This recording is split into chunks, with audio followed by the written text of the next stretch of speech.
नमस्कार, मैं हूं आपके साथ वर्षा शर्मा।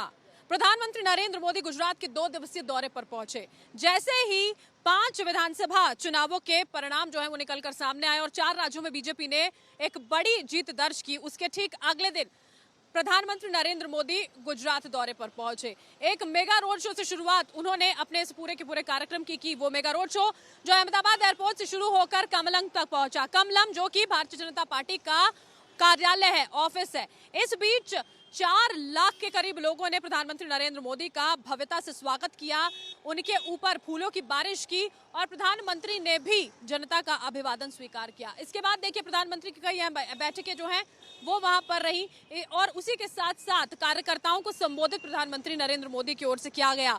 और संबोधित इसीलिए किया गया और ये गुजरात का दौरा इसलिए अहम हो जाता है क्योंकि इसी साल दिसंबर में गुजरात में विधानसभा चुनाव होने हैं। वो विधानसभा चुनाव जो बीजेपी के लिए चुनौती जरूर होने वाले हैं, लेकिन जो एक बहुत शानदार जीत इन 4 राज्यों में बीजेपी ने दर्ज की है, उसके बाद आत्मविश्वास और बढ़ा हुआ है।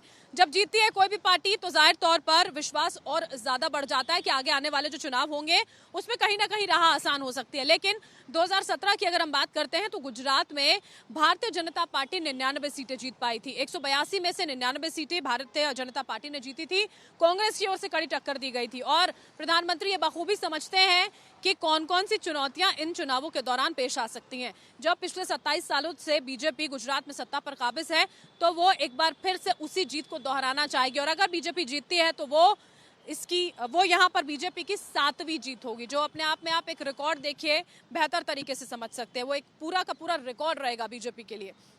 अब देखना ये होगा कि ये जो तैयारियां हैं उनका असर कितना होता है, क्योंकि देखिए भारतीय जनता पार्टी इसी चीज के लिए जानी जाती है कि जैसे ही एक चुनाव खत्म होता है उसमें हार हो या जीत हो, उसके बाद पार्टी अगले चुनावों के लिए आगे बढ़ जाती है और उसमें सबसे अहम भूमिका प्रधानमंत्री नरेंद्र मोदी खुद निभाते हैं। और वही मोदी मैजिक, मोदी लहर जो है इन 4 राज्यों में भी उनका असर जो है वो देखने को मिला। अब जब हमने तस्वीरें यहाँ पर रोड शो की देखी थी तो एक तस्वीर गांधीनगर से जो रोड शो निकला था उसमें भी देखने को मिली कि लोग कितने उत्सुक थे, इतने उत्सुक कि जो रोड शो प्लान ही नहीं किया गया था वो प्लान हो जाता है और प्रधानमंत्री जो है वो लोगों के बीच में पहुंचते हैं। लोगों का ये कहना था कि वो ये उम्मीद कर रहे थे कि एक बार और रोड शो के जरिए प्रधानमंत्री उनके बीच में मौजूद हो और इसी वजह से इस रोड शो को इजाजत भी यहां पर दी गई।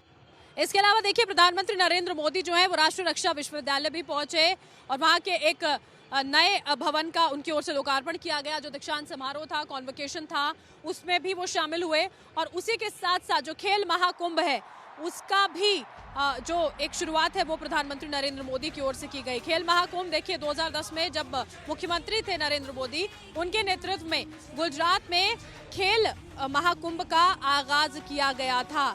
अब ये 2 दिवसीय दौरा प्रधानमंत्री का कितना महत्वपूर्ण आगे आने वाले वक्त में होगा ये बहुत ज्यादा जरूरी हो जाता है, क्योंकि इतना लंबा वक्त देखिए अभी चुनावों में रहा है, लेकिन जो एक तैयारी है, जो शंखनाद है चुनावों के लिए, वो प्रधानमंत्री के इस बड़े रोड शो की ओर से कर दिया गया है।